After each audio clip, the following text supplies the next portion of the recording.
नमस्कार दोस्तों, स्वागत है आपका अपना राज चैनल पर। मैं कोई कहानी सुनाने वाला राइटर नहीं हूं, मैं एक बस ड्राइवर हूं।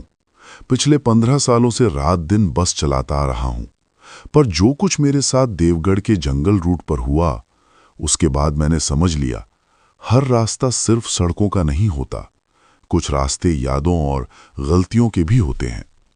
ये कहानी मेरी जिंदगी का सबसे भयानक सफर है। उस दिन मेरी ड्यूटी थी रामनगर से देवगढ़, रात 11:30 की लास्ट बस। कंडक्टर था मेरा पुराना दोस्त राजू। हमेशा हंसता बोलता रहने वाला राजू उस दिन अजीब सा शांत था। राजू ने कहा, भैया, देवगढ़ का जंगल ठीक नहीं लगता।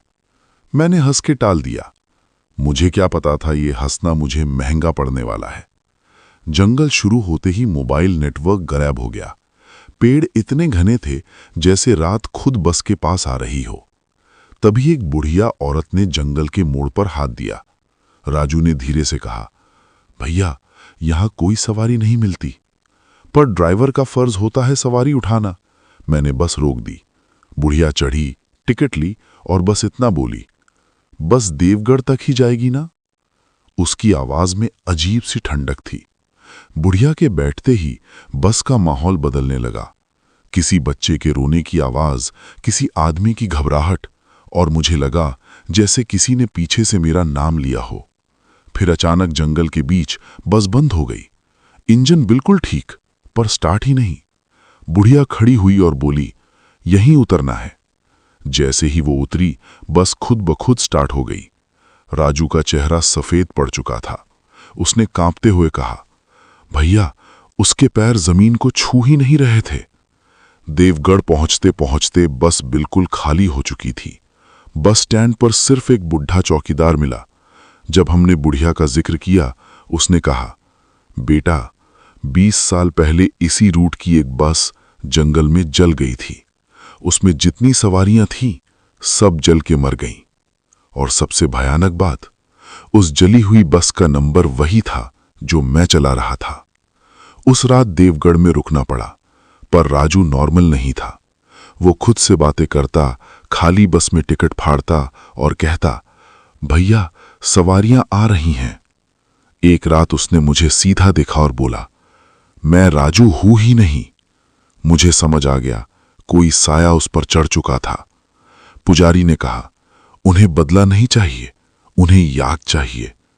अगली सुबह मैं बस लेकर उसी जंगल के मोड़ पर गया।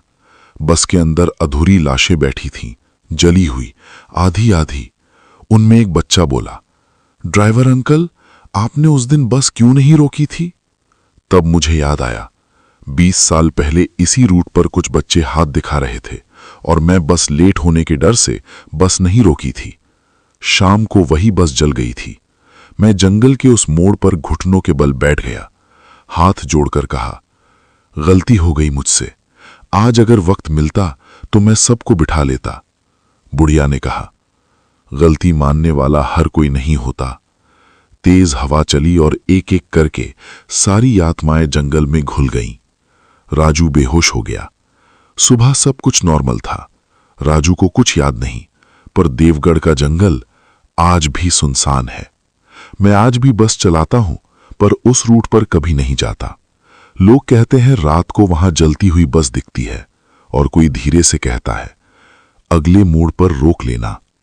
दोस्तों, जिंदगी में हर मोड़ पर रुकना जरूरी होता है, क्योंकि जो लोग हम छोड़ देते हैं, कभी कभी यादों बनकर वापस आ जाते हैं। अगर आपको ये कहानी पसंद आई हो तो लाइक, शेयर और सब्सक्राइब जरूर करें। मैं फिर मिलूंगा एक और सच्ची कहानी के साथ। तब तक याद रखिए, हर सुनसान रास्ता खाली नहीं होता।